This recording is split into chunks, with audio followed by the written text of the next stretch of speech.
A common piece of advice with writing is that you've got to keep an ideal reader in your head. You at least have to think about who this person is at the other end of the page, who is reading it, who is the person, to quote the psychologist Oliver Sacks, that you are having that great intercourse between writers and readers with. Intercourse may be a rather suggestive word, but it is the word Oliver Sacks used, so I'm going to respect the quote. My theory is that when you think about the reader, you need to think of two kinds of reader in your head at the same time. On the one hand, you have to think that your reader is lazy, self-obsessed, and impatient. They don't have any time, they don't want any nonsense or waffle, they just want, give it to me straight, simple, hook me in, I'm bored, I want something to be entertained with. That's why you want to think of your title. Is it benefit-led? You want to think of the opening paragraph. Does it give them a juicy hook or a story? Like you say, apparently there's one thing worse than peeing your pants on the first date. And then they think, what is worse than peeing your pants on the first date? I gotta read this. Or you might say, there is one thing about love that no one says. One thing you never knew about this. Then people think, okay, I want to hear it.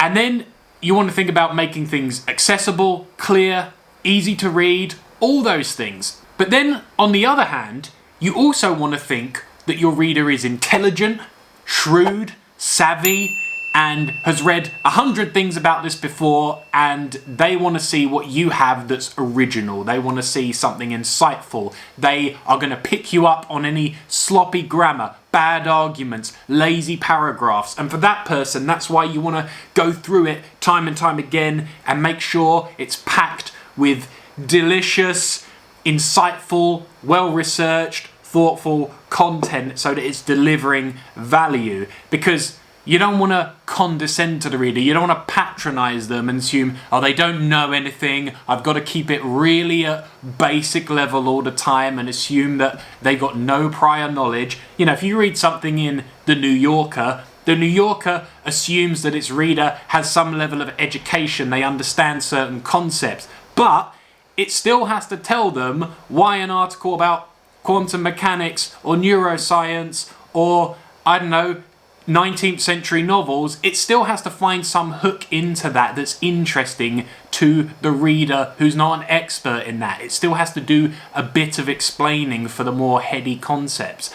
But it assumes they understand certain ideas. So you kind of have to keep these two characters in mind at all times, because you want your writing to just be accessible. As soon as someone opens it up, it flows, it pulls you in, it draws you. But you want to make sure that it's not pitched at such a low level that it's not of value to the person you actually want to talk to, because there's probably someone in your head who's probably something like you, and you think, hey, I want someone who can really get to grips with the more challenging ideas in this or the original takes I have. And so you have to trust that your reader is savvy and smart. So next time you're writing, try to think with those two characters in mind. Maybe don't do it consciously on the first go round where you just want to let it flow, but on the second and third pass, think about those two characters. Think, have I pandered to one too much rather than the other? And ask yourself, am I making this accessible enough for the lazy, selfish, impatient reader? And am I making this thoughtful, well-researched, and intelligent enough for the savvy reader who has read 100 books on this before and wants to really see that I've done my homework? If you enjoyed this video, let me know in the comments below and tell me who you think of when you're writing. What ideal reader do you have in your mind? Let me know in the comments below and I will see you in between the lines. I'm gonna work on that sign off. That is not the sign off.